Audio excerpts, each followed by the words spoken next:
안녕하세요, 여러분. AWS 서밋 온라인에 참석하신 것을 환영합니다. 저희는 AWS 프로페셔널 서비스 팀에서 고객 여러분이 AWS 서비스를 활용하여 비즈니스적인 성과를 내실 수 있도록 애플리케이션의 마이그레이션과 현대화를 도와드리는 일을 하고 있습니다. 오늘 말씀드릴 주제는 마이크로 서비스 아키텍처, 서버리스, 데브옵스로 특징 지을 수 있는 현대적 애플리케이션 개발입니다. 그리고 현대적 애플리케이션 개발에 공통적으로 활용할 수 있는 아키텍처 패턴을 실제 사례와 함께 소개해드리겠습니다. 먼저 강성일 클라우드 아키텍트께서 현대적 애플리케이션 개발의 특징과 주요한 디자인 패턴을 설명드리고 이 각각의 디자인 패턴이 적용된 실제 고객 사례에 대해서는 제가 자세히 설명드리도록 하겠습니다. 우리는 지금 거의 모든 산업 분야에서 전례 없는 속도의 변화를 경험하고 있습니다. 이런 변화의 속도에서도 새로운 시장과 고객, 상품을 만들어내며 계속 혁신하는 성공적인 기업들을, 그리고 잘 알려지지 않았던 스타트업이 빠른 혁신을 통해서 몇 달 만에 시장을 개척하고 또 몇 년 만에 시장을 장악하는 것을 목격하기도 합니다. 현대의 기업에게 혁신은 필수적일 뿐만 아니라 아주 빨라야 한다는 것을 우리는 경험적으로 알고 있습니다. 그렇다면 어떻게 해야 빠르게 혁신할 수 있을까요? 저희 아마존은 많은 실험이 우리를 더 빨리 발전시킬 수 있음을 배웠습니다. 아마존에서 새로운 제품과 서비스에 대한 아이디어가 생기면 고객의 요구사항을 만족시킬 수 있는 최소한의 요건을 갖춘 상품을 출시하는 실험을 시도합니다. 그리고 사용자의 반응을 잘 경청해서 제품과 서비스를 보완하여 다시 실행합니다. 이 실험을 가능하면 많이 하는 것, 이것이 빠른 혁신을 가능하게 하는 엔진의 동력이며 이것을 저희는 이노베이션 플라이휠이라고 부릅니다. 빠르게 혁신하는 기업들은 크기와 상관없이 공통점을 가지고 있습니다. 좋은 전략, 좋은 기업 문화, 우수한 인재, 그리고 혁신의 중심에 디지털 기술을 가지고 있습니다. AWS 클라우드는 이런 반복적인 실험을 통해 혁신을 가속시키기 위한 최적의 플랫폼입니다. 저희는 저희 자신의 경험과 그리고 성공적인 고객으로부터 혁신을 가능하게 하기 위해 애플리케이션을 설계하고 개발하고 관리하는 방법의 모범 사례를 식별하였습니다. 이 요소들은 AWS와 저희의 고객이 더 나은 고객 경험을 위해 실행하고 있는 것들입니다. 빌더들이 더 나은 고객 경험을 만들 수 있도록 권한을 주고 그들이 안전하게 실행할 수 있도록 합니다. 그리고 빌더들이 고객과 고객의 데이터와 비즈니스를 안전하게 보호하도록 합니다. 우리는 비용을 절감하고 리스크를 줄이는 동시에 기업의 비즈니스를 차별화하는 요소에 집중할 수 있도록 합니다. 우리는 에셋을 재사용하고 기능을 빠르게 빌드하며 배포하고 타임 투 마켓을 단축시킬 수 있습니다. 그리고 개발자의 생산성을 높이고 표준화와 자동화를 극대화합니다. 요약하면 이것들은 소프트웨어를 가능한 빠르게 출시하는 데 있어 모든 장애 요소를 줄이는 것을 의미합니다.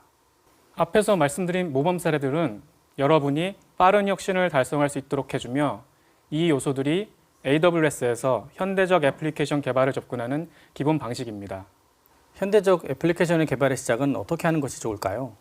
현대적 애플리케이션의 개발을 잘하는 기업들은 비즈니스를 차별화시킬 수 없는 부가적인 관리에 필요한 시간과 자원을 최소화시키고 핵심 비즈니스를 혁신하는 데 집중합니다.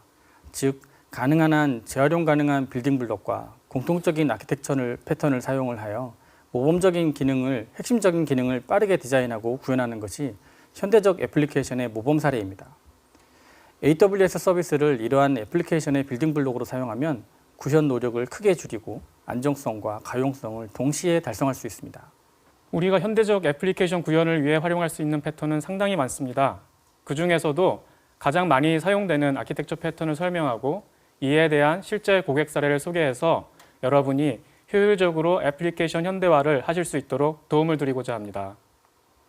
첫 번째는 API 게이트웨이 패턴입니다.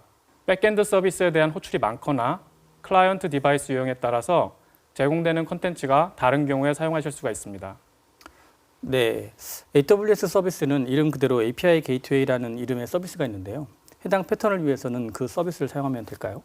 네, 우리는 AWS의 아마존 API 게이트웨이를 사용해서 통합된 API 뒤에 다양한 백엔드 서비스를 연결하여 각 디바이스에 맞는 컨텐츠를 제공하실 수가 있습니다. 두 번째는 서비스 디스커버리와 서비스 레지스트리 패턴입니다. 시스템에 여러 개의 마이크로 서비스가 포함된 경우에 서비스는 의존하는 다른 서비스의 위치를 항상 찾을 수 있어야 합니다. 마이크로 서비스는 확장 가능하고 탄력적이하며 구성 요소에 장애가 발생하면 지속적인 가용성을 확인하기 위해 새로운 인스턴스를 컨테이너를 온라인 상태로 만들어야 합니다. 이는 마이크로 서비스에 있는 인스턴스나 컨테이너의 IP가 지속적으로 변경될 수 있음을 의미합니다. 서비스 디스커버리 패턴에서 발견될 서비스에 대한 정보는 어딘가에 등록이 되어 있어야 하는데요.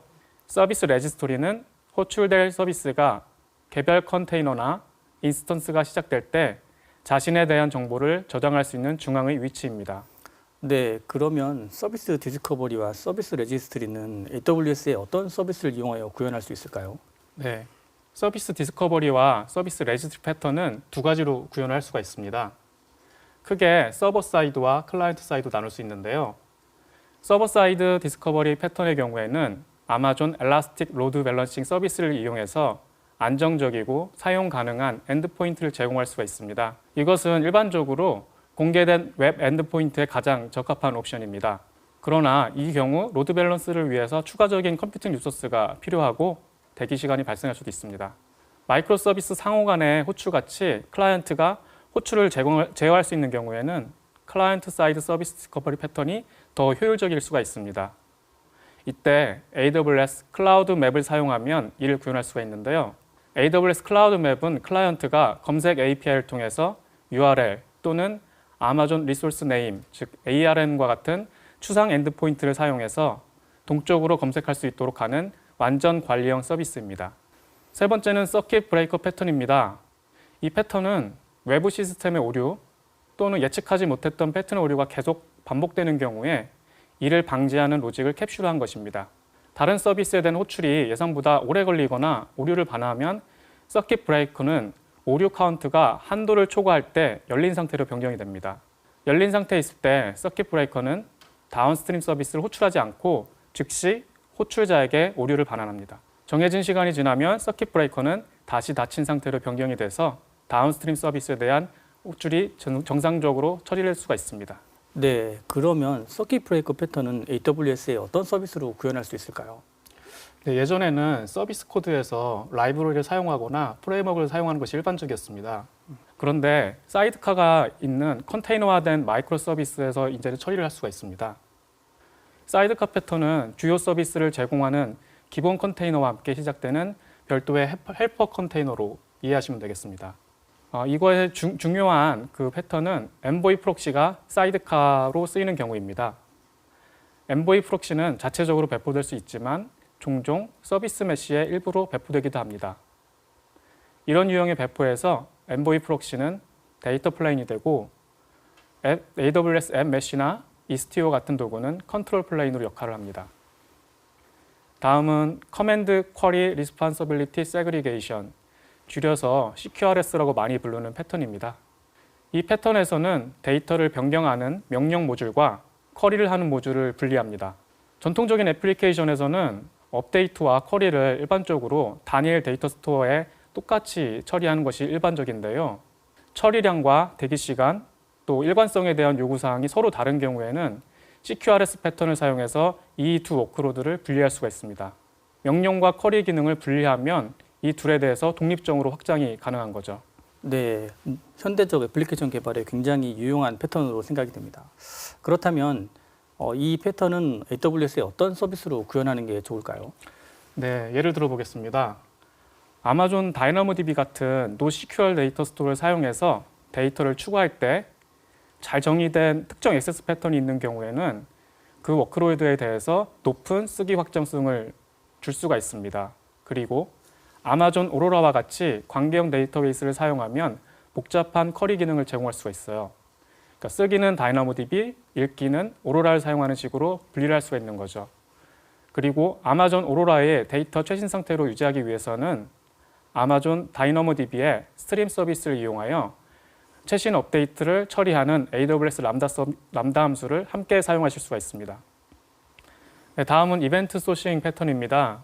엔티티를 유지하는 전통적인 방법은 현재 상태를 저장하는 것입니다. 이벤트 소싱 패턴은 이와 완전히 다른 이벤트 중심의 접근 방법을 사용하는데요. 일련의 상태 변경 이벤트를 저장함으로써 비즈니스 오브젝트를 영속적으로 저장합니다. 비즈니스 오브젝트의 상태가 변경될 때마다 새로운 이벤트를 이벤트 저장소에 추가하는 거죠. 그리고 일련의 이벤트를 순서대로 재생해서 엔티티의 현재 상태를 재생할 수 있게 되는 겁니다. 아, 그렇군요. 그러면 AWS 서비스로 이벤트 소싱을 구현하는 예를 들어주실 수 있으실까요? 네, 하나의 이벤트를 여러 개의 이벤트 컨슈머가 사용할 때는 상당히 유용한 경우가 많은데요. 여러 이벤트 컨슈머가 스트림에서 데이터를 검색할 수 있도록 아마존 키네시스 데이터 스트림을 사용할 수가 있습니다. 그리고 아마존 SNS를 사용해서 여러 함수로 확장할 수도 있습니다. 이 패턴은 팬아웃 패턴이라고도 합니다. 이때 람다 함수는 모두 동일한 주제를 수신하고 키네시스로 이벤트 데이터를 전파할 수도 있습니다. 이 구성을 사용하면 아마존 SNS와 지정된 람다 함수 사이에 아마존 SQS 대결을 추가해서 람다 함수에 대한 실행 소스를 지정할 수도 있습니다. 다음은 코레오그래피 패턴입니다. 이커머스에서 새 고객이 웹사이트에서 계정을 만들 때 프로필 정보를 저장하고 환영 이메일을 보내고 사이트에서 사용할 초기 포인트를 순차적으로 적립해야 될 수 있습니다. 마이크로 서비스 간에 이러한 작업을 실행하기 위해서 고려할 수 있는 구현 방법에는 오케스트레이션 패턴과 코레오그래피 패턴이 있습니다. 오케스트레이션 패턴을 사용하면 지휘자와 오케스트라 간의 교향곡 관계와 유사하게 다른 서비스에 명령을 내리고 전체 프로세스가 완료되는 동안 중앙 서비스가 이것을 지휘할 수가 있습니다. 코레오그래피, 이것은 안무라는 뜻인데요. 코레오그래피 패턴을 사용하면 무용수들이 춤의 안무를 배운 뒤에 독립적으로 움직이는 것처럼 각 서비스는 특정 이벤트에 대해 응답을 독립적으로 실행할 수가 있습니다. 네, 그렇다면 코레오그래피 패턴을 사용하기 위해서는 AWS의 어떤 서비스를 사용해야 될까요? 네, 이것을 AWS 클라우드에서 구현하실 때는 아마존 키네시스와 AWS 람다를 사용하거나 요구사항에 따라서 아마존 SNS, 아마존 SQS, 그리고 AWS 람다의 조합을 사용할 수도 있습니다. 또 오케스트레이션 패턴을 구현할 때는 AWS 스텝 펑션과 AWS 람다를 함께 사용하실 수도 있습니다. 다음은 로그 어그리게이션 패턴입니다. 시스템이 복잡할수록 좋은 로그를 가져오는 게 굉장히 중요해지는데요. 문제는 로그가 여러 서비스에 분산되어 있는 경우에 전체 시스템에 대해서 통일하기가 어렵다는 겁니다. 로그를 균일하게 관리할 수 있는 중앙 저장소가 있어야 되고요. 그리고 매트릭의 수집도 굉장히 중요합니다. 마이크로 서비스 아키텍처에서는 특정 요청에 대해서 지연되는 서비스나 오류 사항을 찾는 것이 모놀리스 애플리케이션과 비교해서 더 어려워질 수가 있습니다. 그렇기 때문에 중앙에 수집된 로그와 런타임 매트릭이 항상 있어야 합니다. AWS에서는 로깅과 관련된 서비스가 상당히 많이 있는 것으로 알고 있는데요. 어떠한 유형들이 있는지 소개 좀 부탁드리겠습니다. 네, AWS에서 로깅과 모니터링과 관련해서 사용할 수 있는 서비스는 굉장히 많습니다. AWS 클라우드에서 집계되는 로그의 경우에는 클라우드 와치 로그를 사용할 수가 있습니다. AWS 람다를 사용해서 마이크로 서비스를 구축한 경우에는 스탠다드 아웃에 보내는 모든 내용이 클라우드 와치 로그에 전송이 됩니다. 아마존 ECS, AWS 파게이트의 경우에는 AWS 로그 드라이버를 사용해서 스탠다드 아웃에 작성한 모든 내용을 클라우드 와치 로그에 보낼 수가 있습니다. 아마존 EKS의 경우에는 플루언트-D 또는 플루언트-Bit과 함께 사이드카 패턴을 사용해서 로그를 클라우드 와치 로그에 보낼 수가 있습니다. 또한 클라우드 와치 컨테이너 인사이트를 사용해서 아마존 ECS 그리고 AWS 파게이트, 아마존 EKS 로그와 매트릭을 클라우드 와치로 보낼 수도 있습니다. 서비스 간 호출의 실행 시간이나 오류를 추적하기 위해서는 AWS 엑스레이를 사용할 수가 있는데요. 이때는 어플리케이션의 기본 서비스 성능과 오류를 한꺼번에 파악할 수가 있습니다. 또한 특정 요청에 대해서 엔드-투-엔드 보기를 제공하고요. 애플리케이션의 전체적인 서비스 맵을 한꺼번에 볼 수 있는 장점도 있습니다. 다음으로는 앞에서 소개해드린 현대적 애플리케이션의 아키텍처 패턴이 실제로 어떻게 사용되고 있는지 배영부 클라우드 아키텍트님께서 소개를 해주시겠습니다. 네, 첫 번째 사례는 서킷 브레이커 패턴을 사용한 모범 사례입니다.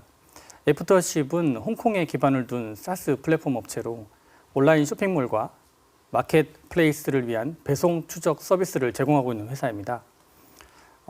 애프터십은 17개의 나라에서 600여 개 이상의 배송 회사를 지원하고 있는데요. 이 회사의 주요 도전 과제는 업타임 99.95%의 높은 SLA를 보장을 하고 동시에 수십억 건의 높은 트루풋을 처리해야 되는 것입니다.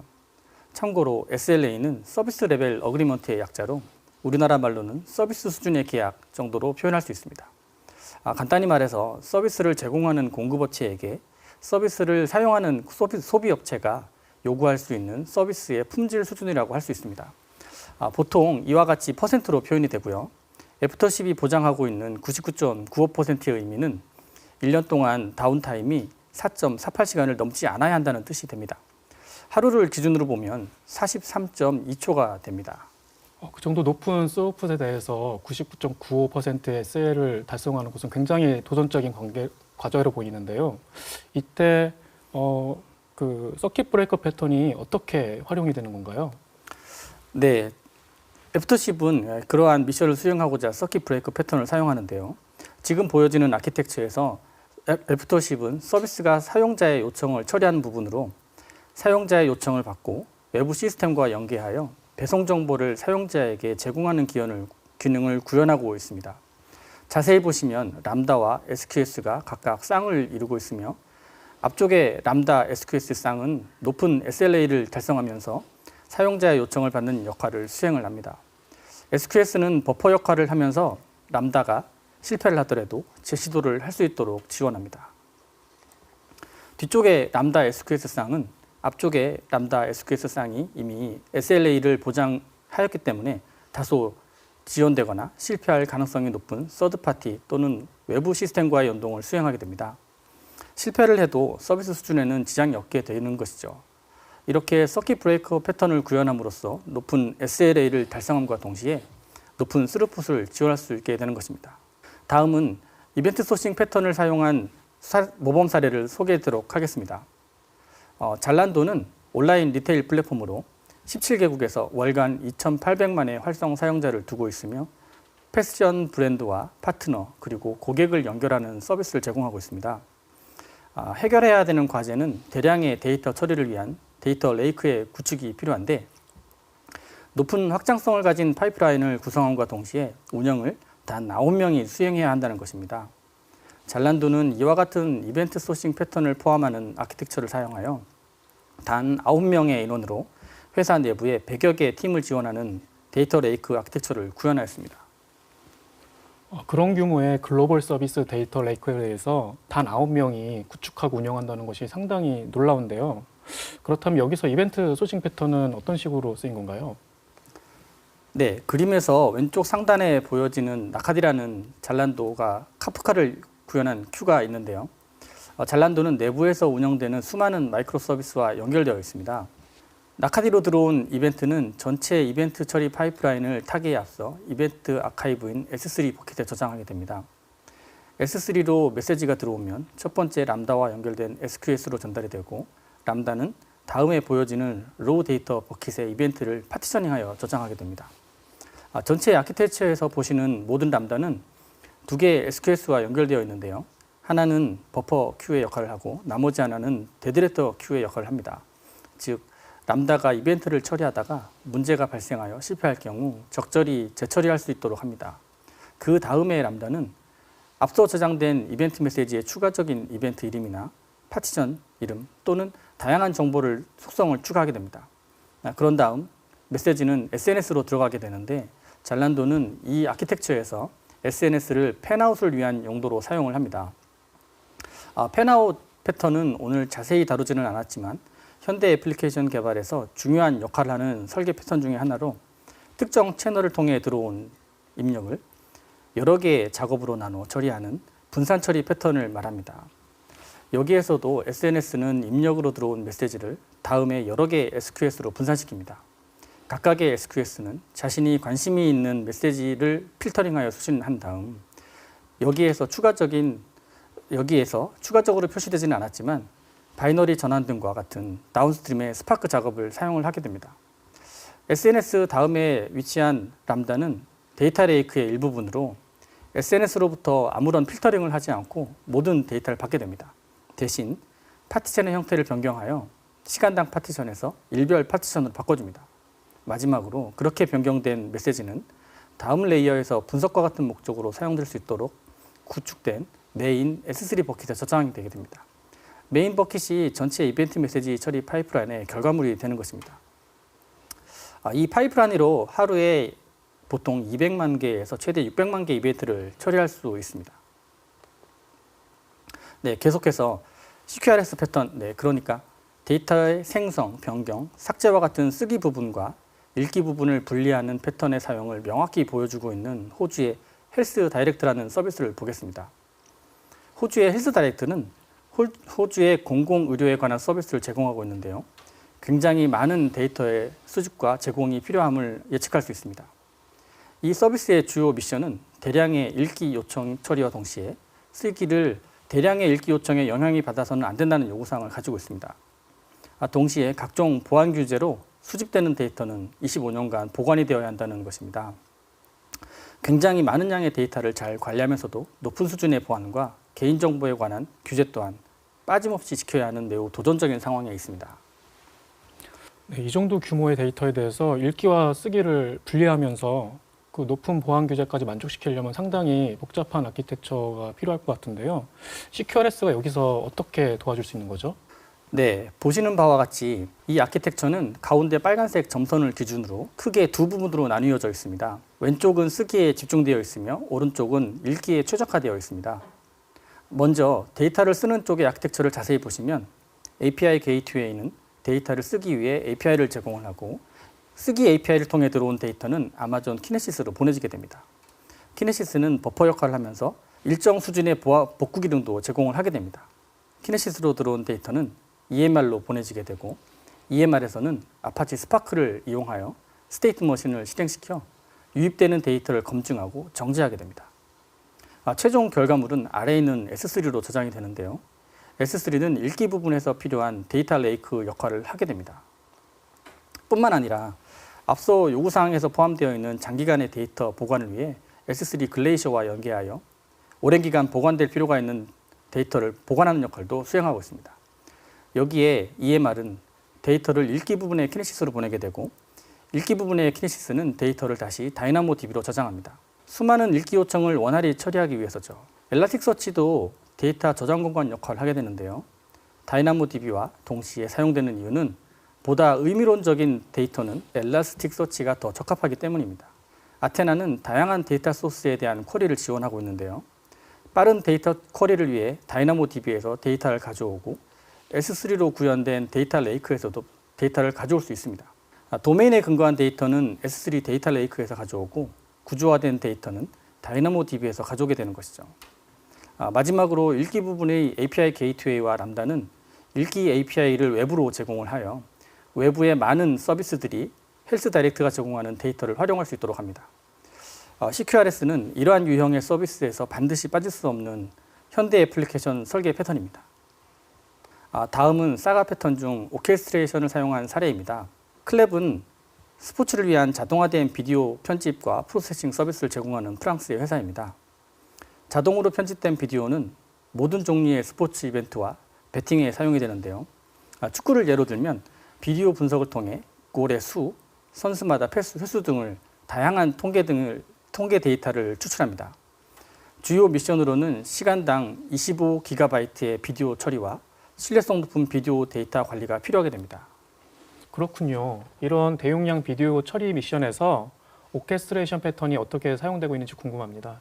네, 우선은 클랩은 고용량의 고품질 비디오 스트리밍을 초당 50Mbps의 속도로 S3에 저장합니다.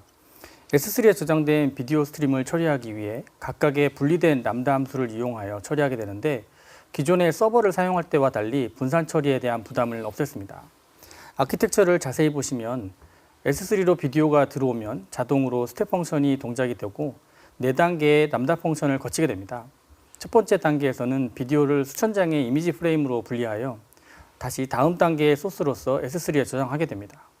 다시 두 번째 람다에서는 앞서 S3에 저장된 수천 장의 이미지를 처리하기 위해 수십 또는 수백 개의 배치 처리용 람다를 사용하여 병렬로 처리를 합니다. 수천 개의 분산 처리 과정이 이루어지는 동안 하나가 실패하면 동적으로 S3로부터 데이터를 다시 가져와 재시작할 수 있습니다. 병렬 처리 과정을 통해 예를 들면 축구 경기에서 골이 결정되는 시점을 알게 되는데 세 번째 람다에서 이 과정이 이루어집니다. 결정적인 시점에 대한 슬로우 모션 비디오를 생성하기 위해 ECS 클러스터를 사용합니다. 그렇게 만들어진 슬로우 모션은 EC2의 비디오 생성 엔진을 통해서 새로운 비디오로 만들어지고 만들어진 비디오는 스트리밍 플랫폼으로 보내지게 됩니다. 이러한 아키텍처를 사용하여 클랩은 하루에 100만 장에서 500만 장의 이미지를 처리할 수 있습니다.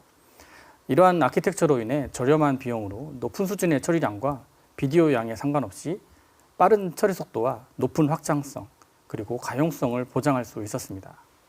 그러면 마지막 사례인 엔세스트리의 사례를 보도록 하겠습니다. 엔세스트리의 사례에서는 대량의 로그 수집 패턴을 사용하고 있는데요. DNA를 기반으로 한 가족 계보 정보를 서비스하는 회사입니다. 좀 더 쉽게 말씀을 드리면 우리나라의 족보 개념과 유사한데요. 고객들 사이에 의미 있는 연결 관계를 찾고 분석해주는 서비스를 제공하는 것입니다. 주요 미션은 대량의 데이터를 수집, 저장, 그리고 분석함과 동시에 다양한 보안 규제를 따라야 하는 것입니다. 네, 이 정도 대량의 데이터 수집을 위해서는 로그 수집 패턴이 필수적인 것 같은데요. 구체적으로 어떻게 사용되는지 설명해 주시겠습니까? 네, 엔세스트리는 실시간 온디맨드 로깅을 위해서 보시는 바와 같은 아키텍처를 사용하고 있습니다. 왼쪽 박스 안에서 보여지는 수천 개의 EC2와 파게이트 인스턴스를 통해 생성되는 대량의 로그 데이터를 클라우드 와치를 통해 받게 되고요. 이 데이터는 키네시스를 통해 당겨오게 됩니다. 당겨온 로그는 나중에 수집이 용이하도록 순서를 재조정하고 카테고리를 분리하면서 각종 메타데이터를 더해 S3에 담아 놓습니다. 로그가 담긴 S3 버킷은 데이터 소스 역할을 함과 동시에 기간에 따라 S3 글레이셔로 옮겨 각종 보안 규제에 대응하도록 하고 있습니다. 보안 규제를 충족한 데이터는 자동으로 지워지도록 하는 역할도 겸하고 있는 것이죠. 키네시스와 연결된 람다는 실시간 로그를 아마존 엘라스틱 서치로 전달하고 히스토리컬 로더에서는 S3에 저장된 데이터로부터 애플리케이션 아이디 또는 로그 레벨과 날짜, 시간 등에 맞게 로딩하여 키네시스를 통해 엘라스틱 서치로 보냅니다. 엘라스틱 서치에서는 항상 모든 데이터를 필요로 하지 않고 단 몇 시간 또는 하루 전 데이터만을 필요로 하므로 비용 절감을 위해 48시간이 지나면 삭제한 다음 요청이 다시 들어오면 온디맨드로 데이터 로딩을 해놓습니다. 지금까지 모던 애플리케이션에 필요한 주요 설계 패턴인 서킷 브레이커, 이벤트 소싱, CQRS, 크레오그래피, 그리고 로그 수집 패턴에 관해 살펴보고 해당 패턴을 적용하고 사용하고 있는 실제 사례까지 살펴보았습니다. 이 영상을 통해 모든 내용을 한꺼번에 아실 수는 없겠지만 현대적 애플리케이션이 어떻게 설계, 개발되고 사용되는지 간접적으로나마 이해하실 수 있는 좋은 기회가 되셨기를 바랍니다. 여러분의 소중한 피드백을 기다립니다. 강연 평가 및 설문조사에 참여해 주세요. 지금까지 AWS 프로페셔널 서비스의 강성일 배영부였습니다. 감사합니다.